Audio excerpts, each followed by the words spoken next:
같이 모임을 시작하도록 하겠습니다. 걸어가신 아버지 하나님 감사합니다. 부족한 종들에게 은혜를 주시고 예수님 믿고 구원받게 하시며 또 학교에서도 기독주의 신앙인으로 살아가게 하시니 감사합니다.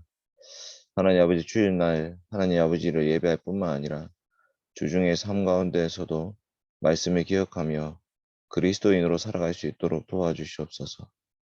부족한 종들의 신앙을 붙들어 주시고 또한 더 주님을 바라보며 주님을 닮아갈 수 있도록 도와주시고 오늘도 하나님의 말씀 배우면서 우리 자신의 삶을 돌아볼 수 있게 하여 주시며 이 십계명 말씀을 배우는 만큼 더 우리의 삶이 거룩해지고 더 하나님께서 원하시는 하나님께서 기뻐하시는 삶을 살아갈 수 있도록 인도하여 주시옵소서. 오늘은 특별히 5계명에 대해서 배웁니다. 내 부모를 공경하라는 이 말씀이 우리의 영혼을 찔러 쪼개어 주시옵소서.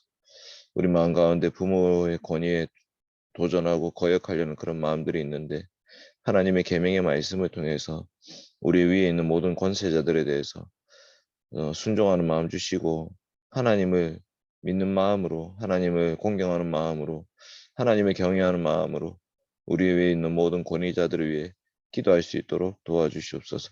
감사드리며 예수님의 이름으로 기도드립니다. 아멘. 예언이 들어왔네. 예언이 반가워. 네. 채연이가 지난주도 없었는데 뭐 어떻게 해야 될지 모르겠네. 채연이가 일단은 그래서 우리가 좀 해서 녹화를 좀 하고 채연이가 보일 수 있도록 그렇게 하도록 하겠습니다. 지금 다들 뭐 목소리를 내고 이렇게는 못할 것 같은데 다들 잘 지내셨죠? 네, 별일 없었으리라 생각하고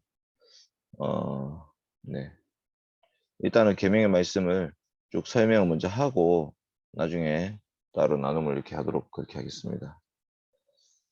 자, 제가 먼저 화면 공유를 좀 할게요.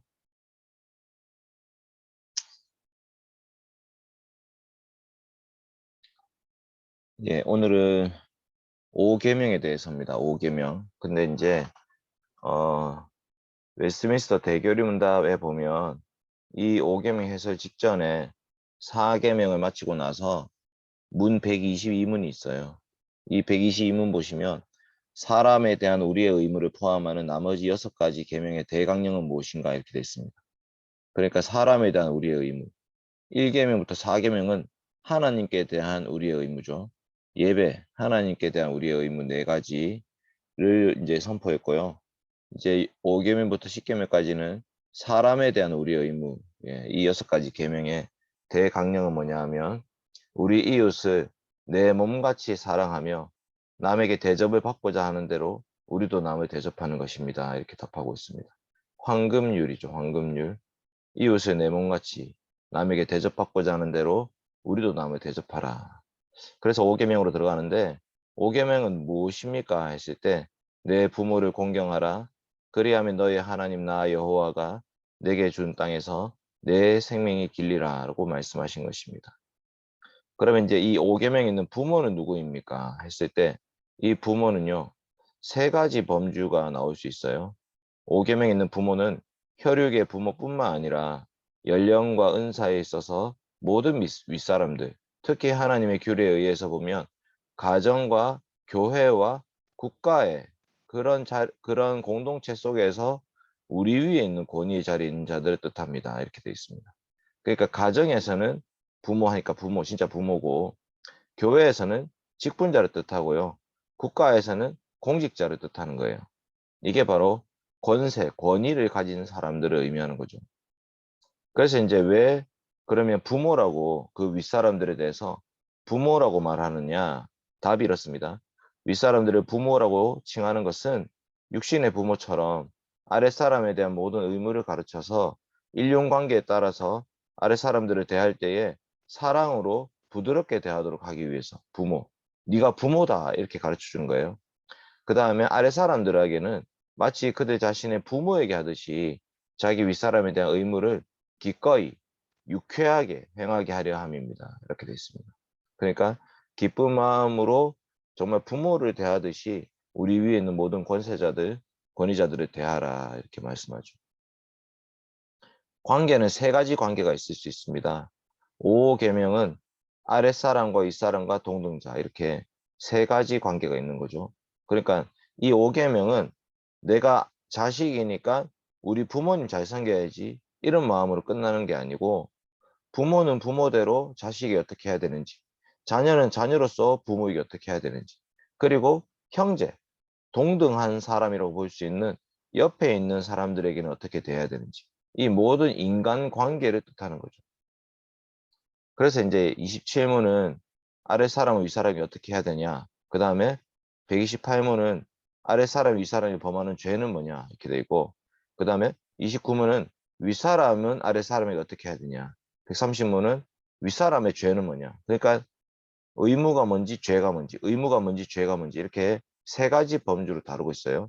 131문은 동등자의 의무는 무엇이며 동등자의 죄는 무엇인가. 32문 이렇게 5계명 해설이 끝나고 있는데, 이 5계명의 뒤에 붙은 설명 있잖아요. 내 부모를 공경하라 그리하면 나 여호와가 내게 준 땅에서 내 생명의 길리라 이렇게 돼 있죠. 그러니까 이 5계명의 뒤에 붙어 있는 이 부가된 의무의 부가된 것의 그 이유는 무엇인지를 133문이 가르쳐 주는데, 하나님의 영광을 위해서, 그리고 자신의 선을 위해서 이 계명을 모두 지키는 모든 사람들에게 장수와 번영의 약속을 해 주셨다라는 거죠. 그러니까 이 말씀이 단지 그 자신에게만 해당되는 말씀이 아니라 이 계명의 말씀을 지킴을 통해서 가정이라는 공동체가 계속해서 번영할 수 있고, 그 다음에 교회라는 공동체도 계속해서 언약 백성으로서의 삶을 유지하고 지킬 수 있고, 국가도 국가라는 그 권위와 이거를 계속해서 앞으로 유지할 수 있도록 하기 위해서 133문에 해설이 붙어 있다 이렇게 볼 수 있는 것입니다. 그래서 이제 제가 오늘은 이거를 하이데베르크 교리문답, 그다음에 그 십계명 해설이라고 하는 코르넬리스 프롱크라는 분이 쓴 설교문이 있습니다. 설교문. 이 설교문을 쭉 읽으면서 여러분 이 5계명 해설을 좀 하도록 하겠습니다. 일종의 대독이라고 볼 수 있겠죠. 제5계명, 내 부모를 공경하라. 그리하면 나 하나님 내 하나님 여호와가 내게 준 땅에서 내 생명이 길리라. 아멘. 그래서 하이데베르크 교리문답도 104문에서 하나님은 5계명에서 무엇을 요구하십니까? 이렇게 물어봅니다. 내 아버지 어머니뿐만 아니라 나에 대해 권위를 가진 모든 사람들에게 공경과 사랑과 충성을 나타내고 그들의 좋은 가르침과 징계에 마땅히 순종하며 그들의 연약함과 부족함을 참고 견디라는 것입니다. 왜냐하면 그들의 손을 통해서 우리를 다스리시는 것이 하나님의 뜻이기 때문입니다. 그러니까 하나님은 우리 위에 있는 모든 권세자를 통해서 하나님의 다스림을 나타내고 계신다 이렇게 고백하고 있습니다. 권위의 위기가 있죠. 오늘날 사람들이 하찮게 여기는 한 가지 계명이 있다면 그것은 바로 5계명입니다. 부모님을 공경한다라는 것도 다 옛말이 되어 있는 것 같습니다. 부모 공경은 부모가 자녀에 대한 권위가 있음을 주장하던 옛 시대의 유물일 뿐입니다. 오늘날 우리는 지혜롭다고 생각하면서 생각이 트였죠. 그러니까 이제 우리는 모든 사람이 평등하기 때문에 부모에게 자식에 대한 권리가 없다고 생각하고 있어요. 부모가 가끔 자녀에게 충고하고 자녀를 이끌어 줄 수는 있겠지만 아무것도 강요할 수 없다라고 지금 사람들이 생각하고 있습니다. 이런 생각이 우리 사회 전체에 퍼져 있죠. 그래서 부모의 권위뿐만 아니라 모든 권위가 위기에 놓여 있습니다. 여러분, 권위와 권위주의는 다른 것입니다. 권위란 authority라는 그 권위는요, 언제나 항상 존재하고 있어요. 힘이 원래 존재하고 있습니다. 근데 지금은 누가 힘이 세냐? 부모보다도 자식보다도 선생님보다도 학생이 권위를 갖고 있는 시대가 되어버렸어요. 마치 선생님들이 피고용인처럼 되어 있는 그런 시대를 살고 있죠. 그래서 이 권위 자체가 위기에 놓여 있죠. 대통령을 막그 후욕하고 대통령을 뒤에서 욕하고 이렇게 하는 것이 너무나 당연하고 쉬운 시대가 됐죠. 조선시대 같으면 그런 것들이 왕이라는 그 권세에 도전한다고 해서 나라를 뒤흔든다 이렇게 생각했는데, 지금은 대통령 욕하는 게 너무 쉬운 시대를 살고 있습니다. 그래서 이제 어디 가나 그 권위가 무너져서 결과가 눈에 띄는데 수많은 가정과 학교가 혼돈에 빠져 있습니다. 문제의 뿌리는 뭐냐면 사람들이 그 하나님과 하나님의 법을 반역한다는 데 있습니다. 사람들은 자유를 원하죠. 내 위에 있는 권위를 없애고 싶어요. 에덴 동산에 있던 아담이 왜 선악과를 따먹었습니까? 뱀이 이렇게 얘기하죠. 네가 이거 먹으면 하나님처럼 될 수 있어. 네가 선과 악을 분별할 수 있어. 네가 그 재판장의 자리에 앉을 수 있는데 이거를 지금 하나님 못 먹게 하는 이유는 네가 하나님처럼 될까 싶어서 못 먹게 한 거야. 그러니까 저거 먹어봐. 그러면 너 하나님처럼 될 수 있어. 이렇게 얘기하니까 선악과를 딱 따먹은 거죠. 사람은 자기 위에 있는 권위를 없애려고 합니다. 자기 자신에게 법이 되고 싶어하고 모든 규제를 없애려고 안간 힘을 쓴다는 거죠.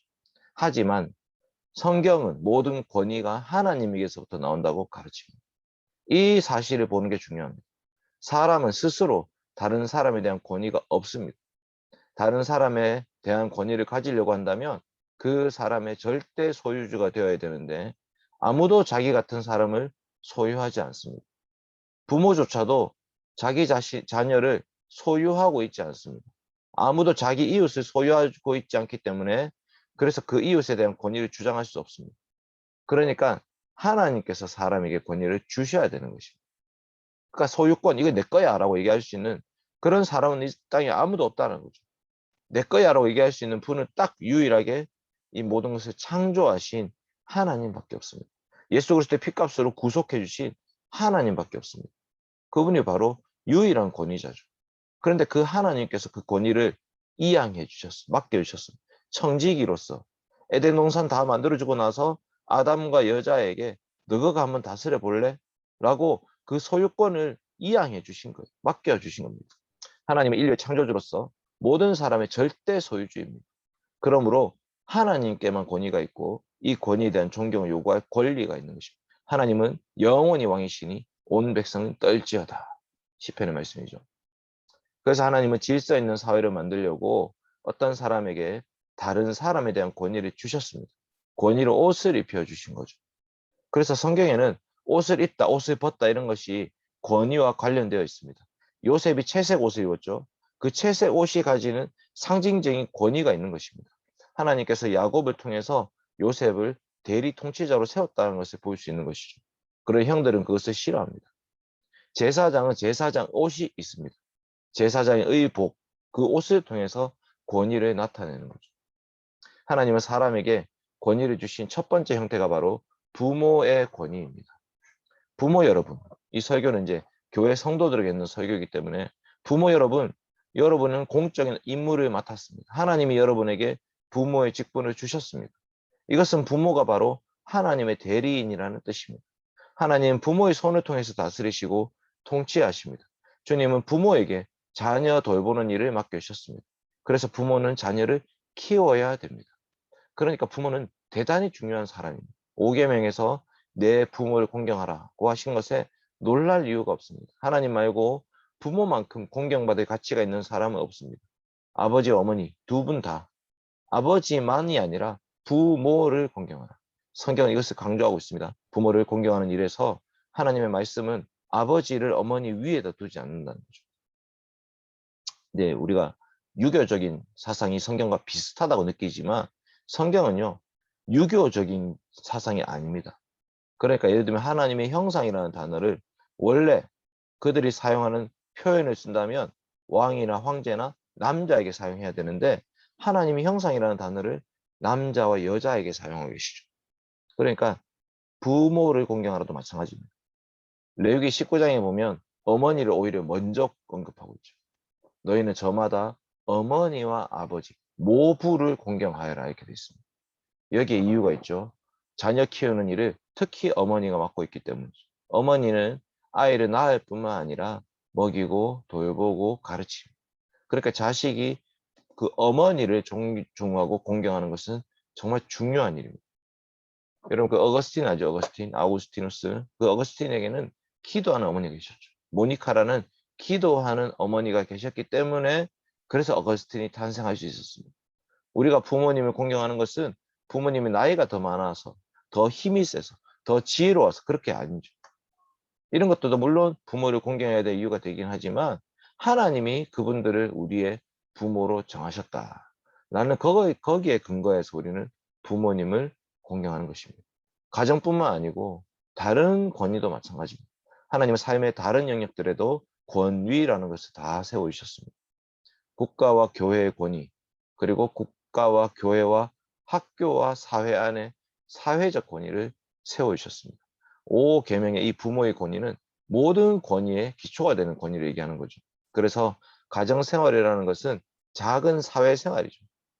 그러니까 사회 전체가 원래는 단순한 가정생활인데 지금 우리는 이 가정생활을 넘어선 복잡한 사회생활을 하고 있는데 그 복잡한 사회생활을 어떻게 해야 되느냐?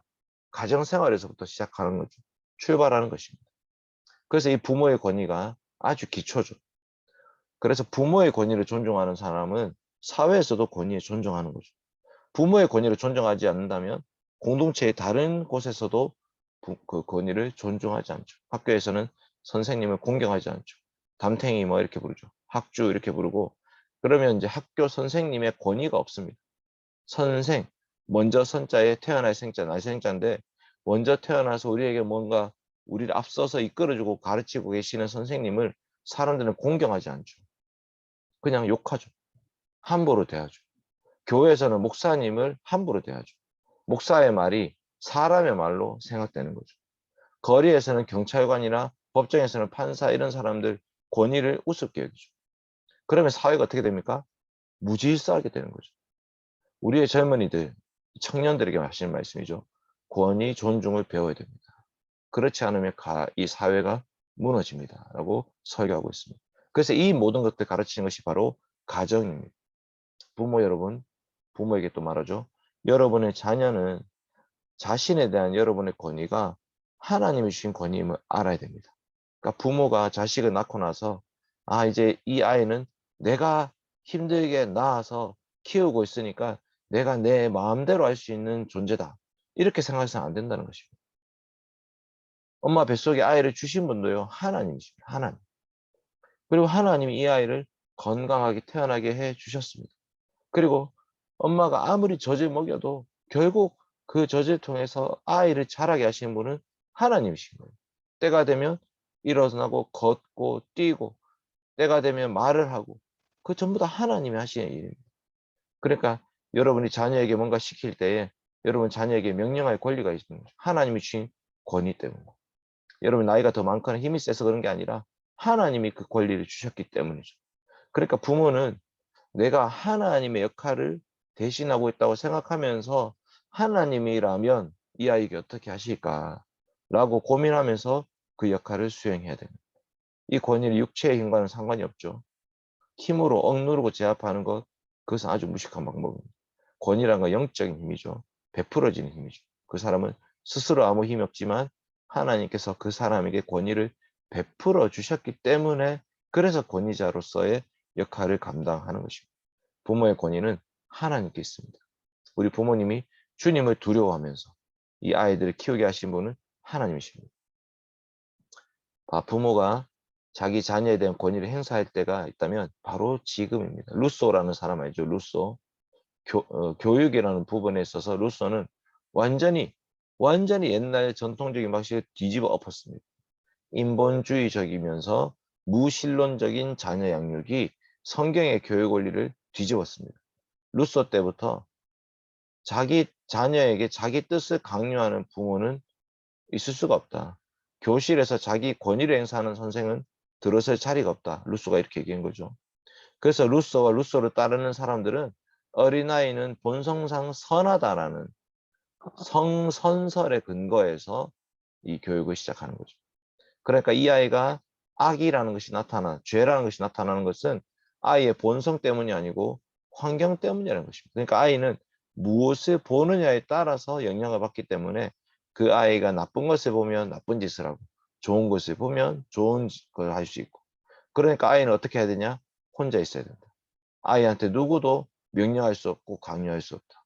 아기는 자기 마음대로 자신의 뜻과 자신의 생각을 따라가는 아주 독창적인 그 방식을 배워야 된다. 이런 이제 사상이 루소의 교육학이죠. 아이는 자기 스스로 타고난 재능, 은사를 개발하는 법을 스스로 배워야 된다. 이렇게 얘기한 게 루소입니다. 하지만 이 표현을 추종하는 사람들은 사람이 죄인이라는 것을 놓치고 있죠. 사람이 죄인입니다라는 이 대명제를 놓치고 있습니다. 자기 표현은 잘못된 게 아니죠. 타락하기 전에 아담처럼 사람이 죄가 없었다고 한다면, 모든 사람들이 아담과 같은 상태로 태어난다고 한다면 자기 재능과 자기 생각을 표현하는 게 선이었어요.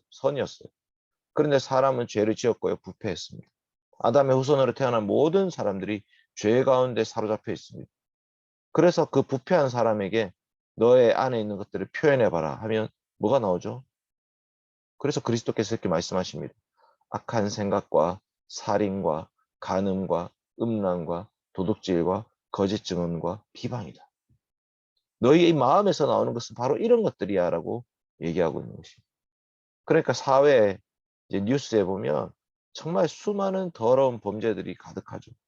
어떻게 저런 추악한 짓들이 일어나고 있을까? 예, 그 사람의 마음이 그 죄악으로 뒤덮였기 때문에. 그러니까 이 아이들에게 자기를 마음껏 표현하십시오 이렇게 한다면 완전 무질서한 그 교실이 되겠죠. 그래서 우리는 이 아이들 앞에서 이렇게 물어야 되죠. 주님, 우리가 무엇을 해야 됩니까? 주님, 우리가 이 아이들 앞에서 무엇을 해야 됩니까? 그래서 오늘 교육에 따르면 가장 나쁜 죄는 자녀에게 무턱대고 명령한다라는 것이 잘못됐다 이렇게 할 수 있죠. 여러분, 아이에게 무턱대고 명령하는, 그러니까 아이가 이해도 안 되고 설명이 안 됐는데 무조건 시킨 대로 지시대로 명령대로 따라해야 된다. 이게 군대죠, 군대.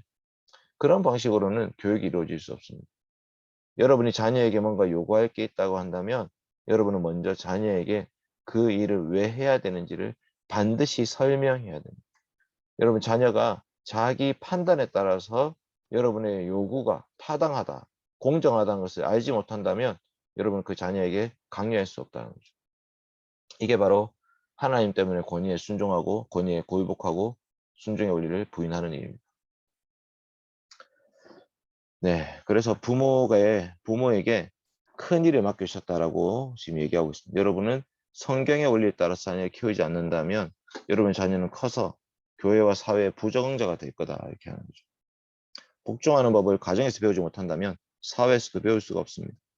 저는 가정을 포악하게 다스려야 된다 이렇게 주장한 게 아니고 단호하지만 사랑스러운 손길이 필요하다. 이 둘 사이의 균형이 필요하죠.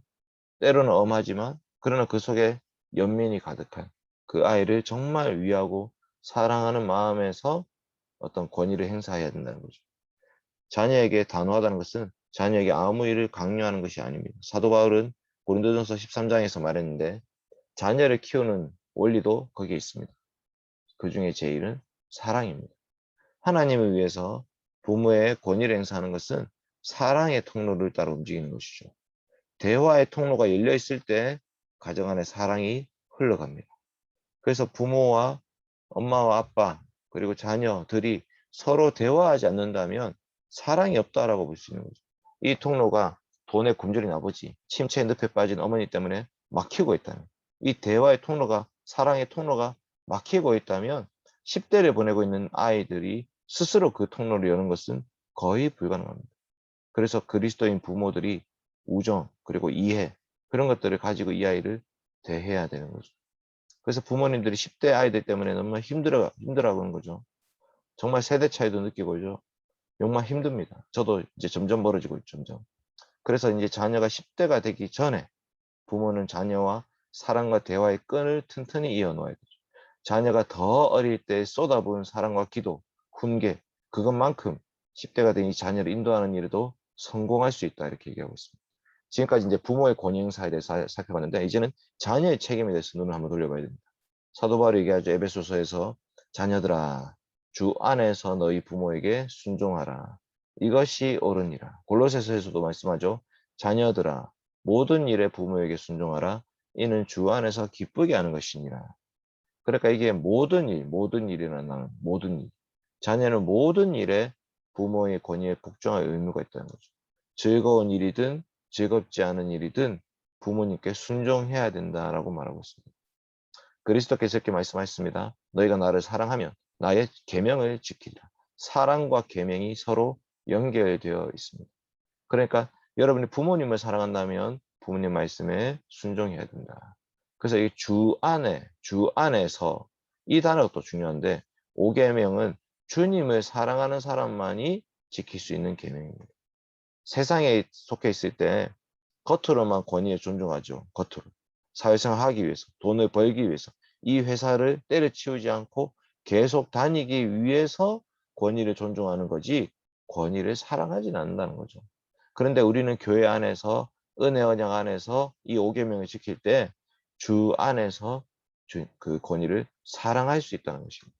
주님이 이 계명을 지킬 수 있는 힘과 지혜를 주셨습니다. 그리고 자원하는 마음도 주십니다.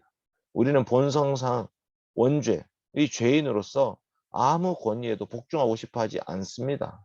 우리는 반항합니다. 그러니까 가정에 많은 문제가 있는 것입니다. 하나님의 사랑, 하나님에 대한 사랑이 있는 곳에서만 부모의 가르침, 징계, 마땅히 순종하려고 몸부림치는 자녀를 보게 되는 것이죠. 하나님에 대한 사랑으로, 하나님에 대한 존중으로 부모를 그렇게 대하는 것이죠. 물론 부모가 자녀에게 계명에 반대되는 거짓말하고 도둑질하고 막 이런 거 시킨다면 하나님께 복종해야 되고 그런 거 하면 안 되죠. 그래서 그런 경우에는 또 다른 권위자, 선생님, 목사, 경찰 찾아가야 되죠. 자, 그래서 이제 5계명의 뒤에 붙은 후속 조치가 있죠. 내 부모를 공경하라. 그리하면 내 하나님 나 여호와가 내게 준 땅에서 내 생명이 길리라. 예. 상급이 뒤따른다 이렇게 되어 있습니다. 상급이 뒤따른다. 물론 이 법칙에 예외가 있죠. 예를 들면 하나님의 말씀대로 부모에게 완전히 순종하고 살았지만 일찍 죽는 부모님 있을 수 있죠. 예. 일찍 죽는 사람이 있을 수 있고 정말 순종 안 하고 반항하는데 오래 사는 사람도 있습니다.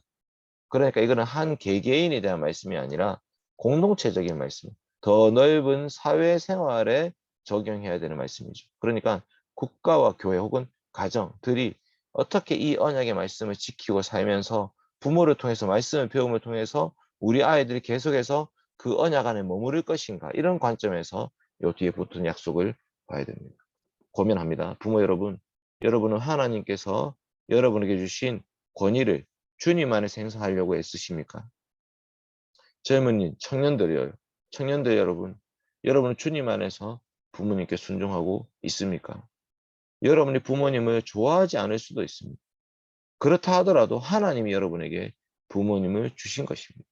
정말 어려운 일이겠지만 여러분 그 자체로 부모님께 순종해야 됩니다. 여러분도 항상 좋은 사람은 아니지 않습니까? 그래서 부모, 자녀 여러분, 우리 모두에게 필요한 것은 바로 우리의 죄를 용서할 수 있는 하나님의 은혜가 필요하죠. 5계명을 범하고 있는 이 죄 가운데에서도 하나님의 은혜가 필요합니다. 성령님이 우리에게 불순종의 죄를 깨우쳐 주셔야 되고 우리를 그리스도께로 이끌어 주셔야 되죠. 그리스도는 유일한 순종자였습니다. 친히 순종의 삶을 사심으로 불순종하는 부모에 반항하는 자녀를 위해서 용서를 얻으신 거죠. 예수님은 자기 어머니이신 육체의 어머니 마리아 그리고 그 마리아의 남편이 요셉에게 복종하셨습니다. 복종. 어릴 때 공생애라는 것을 시작하기 전에 어머니와 아버지에게 복종하셨습니다. 그래서 또한 우리에게 부모님께 복종하는 법을 가르쳐 줄 수 있는 것입니다. 이렇게 예수 그리스도께서 5계명 어떻게 이루셨냐 하는 걸로 말씀을 마치고 있습니다. 이상으로 5계명 해설을 다 마칩니다. 일단 기록을 중단하고 여러분과 함께 좀 은혜 나누도록 하겠습니다. 하나님 아버지 감사합니다. 거룩하신 아버지 하나님이 온 세상 천지 만물의 창조주가 되셔서 그 모든 것들의 주인이십니다. 하나님께서 이 세상을 다 만드시고 나서 사람을 창조하셔서 그 사람에게 이 모든 것들을 다스리라고 말씀하셨습니다. 하나님 우리가 무엇이간데 그 하나님의 통치권을 받아서 누립니까? 하나님 우리 아이들에게 제가 부모로서 어떻게 통치권을 가지고 있을 수 있습니까? 정말 더럽고 추악한 죄인이며 때때로 감정들을 행하며 아이들을 함부로 대하는 그런 연약한 부모입니다. 그럼에도 불구하고 하나님 부족한 종을 부모로 세우셨사오니 아이들을 바르게 인도할 수 있도록 도와주시고 우리 가정의 아이들뿐만 아니라 교회의 자녀들, 특히 우리 청년들을 또 말씀으로 바르게 인도하며 사랑하며 섬길 수 있도록 도와주시옵소서. 우리 젊은 청년들에게도 은혜 주시옵소서. 우리 SFC 운동원들이 하나님께 세우신 모든 권위자들에 대해서 존중하는 마음을 주시옵소서. 학교에서, 또 사회에서, 또 가정에서, 직장에서, 또한 국가에서, 교회에서, 하나님 우리 위에 있는 모든 권세자들, 권위자들에 대해서 기꺼이 순종할 수 있는 마음을 허락하여 주셔서 하나님이 세우신 질서 안에서 하나님께 영광 돌리며 하나님을 공경하는 마음을 나타낼 수 있도록 도와주시옵소서. 하나님 수많은 권세자들이 우리를 참 힘들게 할 때가 많습니다. 그래도 죄악에 사로잡혀 있기 때문에 우리를 괴롭힐 때가 많습니다. 그럴 때 더 큰 권위를 가지신 주님께 나아갈 수 있도록, 주님께 엎드릴 수 있도록 도와주시고 주님께 기도하게 하여 주시옵소서. 그리하여서 하나님이 세우신 질서 안에서 하나님의 나라를 바르게 세워갈 수 있도록 도와주시옵소서. 감사드리며 예수님의 이름으로 기도드립니다. 아멘.